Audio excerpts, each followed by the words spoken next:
श्री गीता जी में भगवान ने अपनी प्राप्ति के लिए मुख्य दो मार्ग बतलाए हैं। एक सांख्य योग, दूसरा कर्म योग। उसमें संपूर्ण पदार्थ मृत तृष्णा के जल की भांति अथवा स्वप्न की सृष्टि के सदृश्य मायामय होने से माया के कार्य रूप संपूर्ण गुण ही गुणों में बरतते हैं।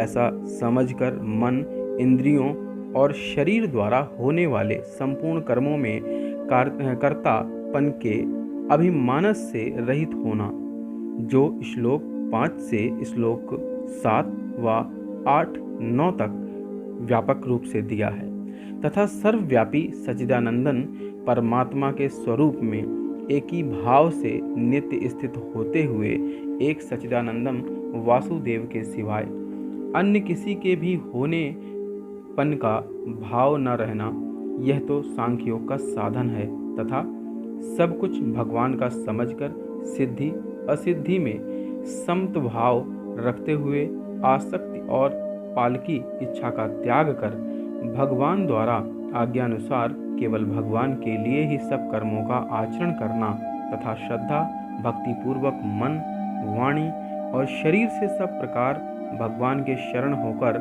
नाम, गुण और प्रभाव रहित उनके स्वरूप निरंतर चिंतन करना, यह कर्मयोग का साधन है।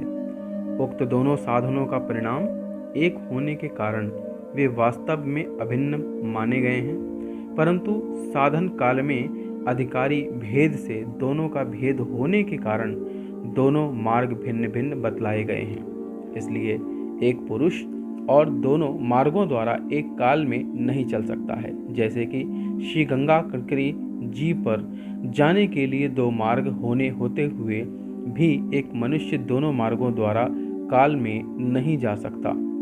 उक्त साधनों में कर्मयोग का साधन संन्यास आश्रम में नहीं बन सकता, क्योंकि संन्यास आश्रम में कर्मों का स्वरूप भी त्याग कहा जाता है, और सांख्य योग साधन का सभी आश्रमों बन सकता है।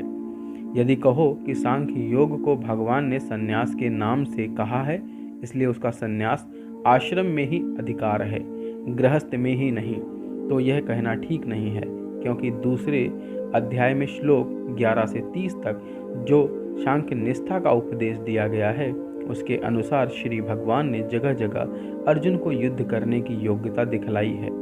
यदि गृहस्थ में सांख्य योग का अधिकार ही नहीं होता तो भगवान इस प्रकार कहना कैसे बन सकता है। हाँ, इतनी विशेषता अवश्य है कि सांख्य योग का मार्ग अधिकारी देहाभिमान से रहित होना चाहिए, क्योंकि जब तक शरीर में अहं भाव रहता है तब तक सांख्य योग का साधन भली प्रकार से समझ में नहीं आता। इसी से भगवान ने सांख्य योग की कठिन बतलाया है तथा कर्मयोग साधन में सुगम होने का कारण अर्जुन के प्रति जगह जगह कहा है, तू निरंतर मेरा चिंतन करता हुआ कर्मयोग का आचरण कर। वास्तव में श्रीमद् भगवद गीता का महात्म्य वाणी द्वारा वर्णन करने के लिए किसी का भी सामर्थ्य नहीं है, क्योंकि यह एक परम रहस्यमय ग्रंथ है। इसमें संपूर्ण वेदों का सार संग्रह किया गया है। इसकी संस्कृति इतनी सुंदर और सरल है कि थोड़ा अभ्यास करने से मनुष्य इसको सहज समझ सकता है, परंतु इसका आशय इतना गंभीर है कि आजीवन निरंतर अभ्यास करते रहने पर भी उसका अंत नहीं आता। प्रतिदिन नए नए भाव उत्पन्न होते रहते हैं। इससे यह सदैव नवीन बना रहता है। एकाग्रचित्त होकर श्रद्धा भक्ति रहित विचार करने से इसके पद पद में परम रहस्य भरा हुआ प्रतीत होता है।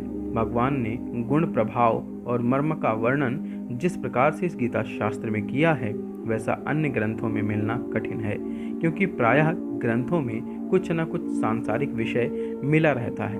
भगवान ने श्रीमद् भागवत गीता रूप का एक ऐसा अनुमेय शास्त्र कहा है जिसे एक भी शब्द सुपदेश तक खाली नहीं है। श्री वेद व्यास जी ने महाभारत में गीता जी का वर्णन करने के उपरांत कहा था कि गीता सुगीता कर्तव्या किम नन्यस्यः शास्त्र विस्तरः या स्वयं पद्मनस्य भस्या मुख पद्मादिनी सुत्रा। इसी कड़ी में हम इसके बाद गीता के सभी अध्यायों को श्लोक व अर्थ सहित समझेंगे। अगली कड़ी में गीता के इस अध्याय के संपूर्ण उवाच को समझने के लिए बने रहिए हमारे साथ।